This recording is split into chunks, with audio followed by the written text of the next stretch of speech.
都即係唔係一個天主教官方嘅代表。不過我可以話嗱，而家從天主教，我而家點睇法咧？我話啦，首先我哋有好清晰嘅原則啊，話咧天主教咧係主張民主嘅，因為我哋覺得人人咧都係平等嘅，基本上嘅平等啊，即係話人人都有資格去關心社會上嘅事，所以人人應該參與嘅。個民主嘅方式咧，個制度咧就俾大家有多啲機會參與嘅啊。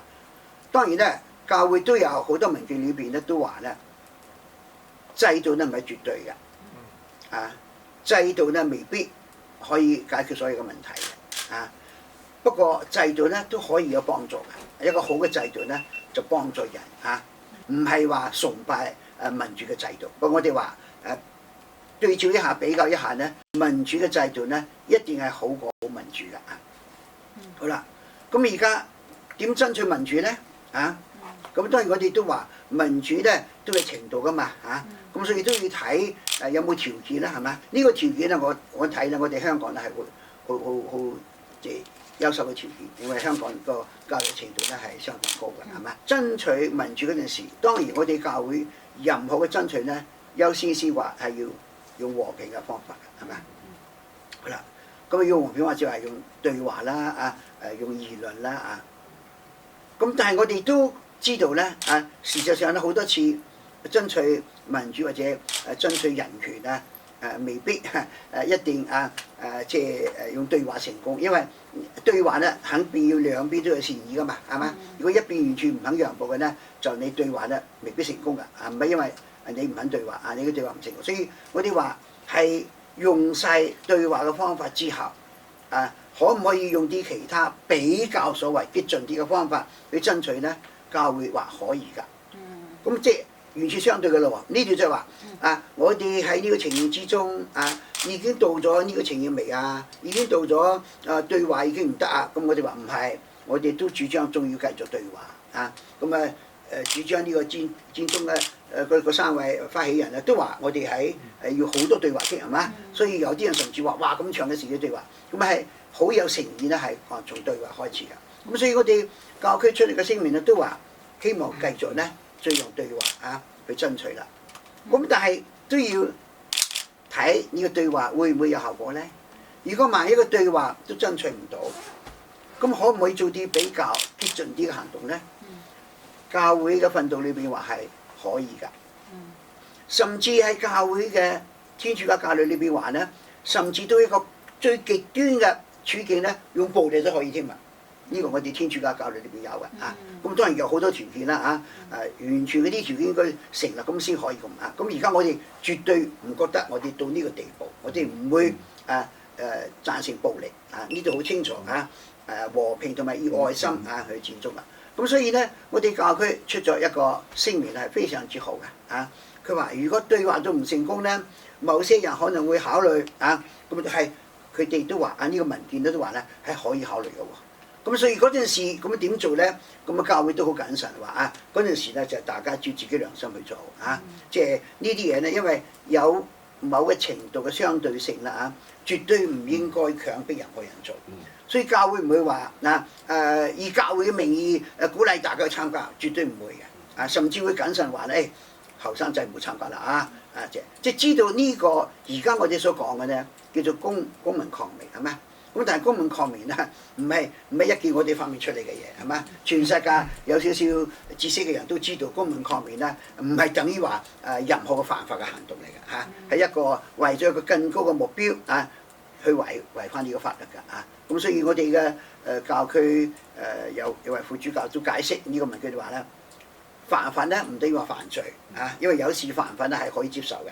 或者甚至係好需要嘅所以我哋達到一個更加能夠保護法律嘅得到一個公道嘅法律嘅目標咧，甚至可以違反法律嘅。但係咧都違反法律嗰陣時咧，當然都要接受呢個懲罰㗎啦，係嘛？咁所以呢個行動咧係全世界有知識嘅人就知道咧，唔係一個平常嘅犯法而家我哋嘅情形就係教區將教會嘅訓導客觀咁樣介紹到俾大家。咁而家咧。究竟事實上你支持唔支持佔中咧？你係自個人嘅良心去決定啦。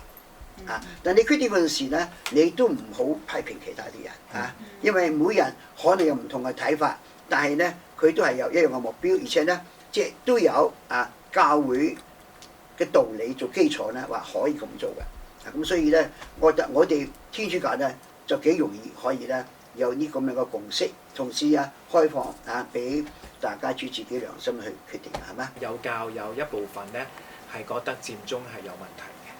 咁我覺得咧，我都係需要咧，就住個人咧，我覺得係代表咗一部分嘅聲音，唔好話好似咧，似乎教會裏邊咧，只係得一部分嘅聲音係比較多啲。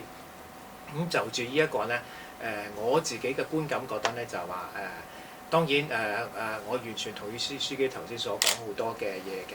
基本上邊，我諗我哋大家喺嗰個整個嘅信仰嘅形態上邊都唔會有任何嘅大家嘅偏差。不過只係喺可能咧，就係喺究竟個先後嘅次序上邊啦，或者個時間表上邊啦，係應該點樣樣咧？咁我舉個例子，好似就住佔中咁啦。咁我諗依家就有個困局咧，就係話係佔中可能就會成為咗一個嘅，即係我諗大家都知道就話講緊一個籌碼嘅問題啦。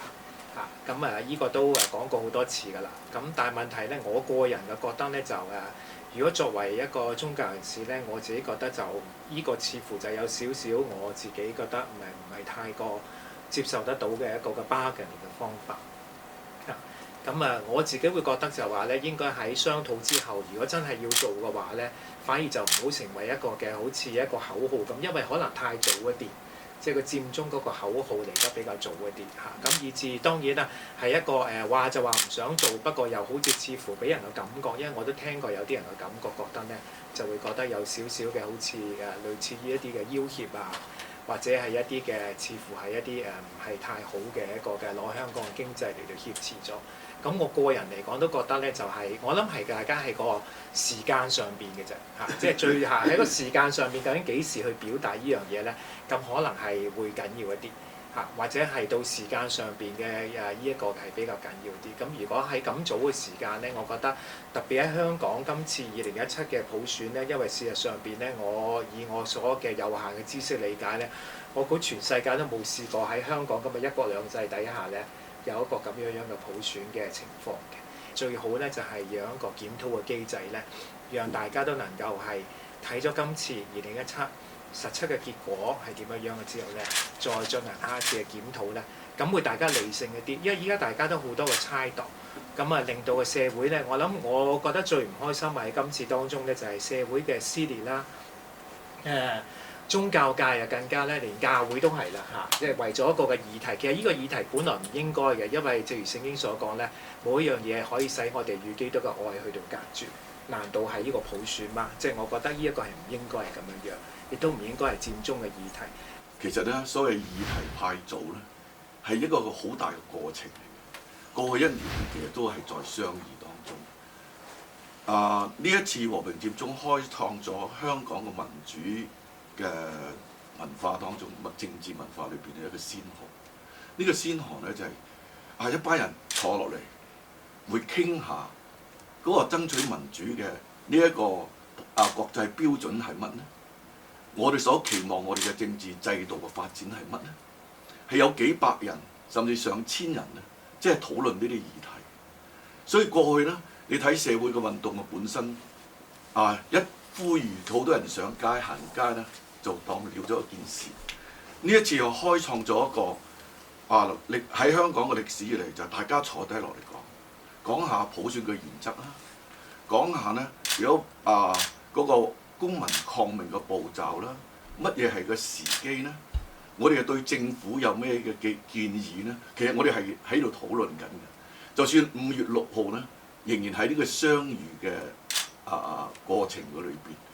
相遇之後就唔係咁嘅決定啦，交俾咧公民授權啦，就每個人都有權去投票，去表達佢嘅意見。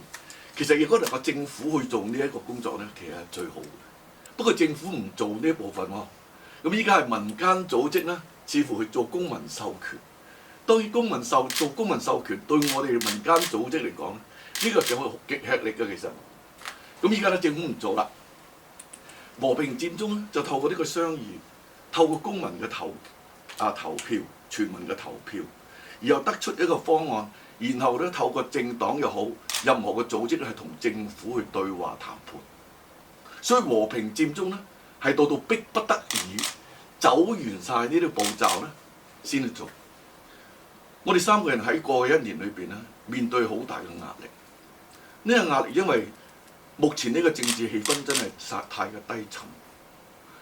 佢目前撕裂，呢社會撕裂唔係因為和平佔中出現嘅撕裂，呢個撕裂係呢個政府本身喺呢個施政裏邊咧去造成咧社會裏邊嘅分化。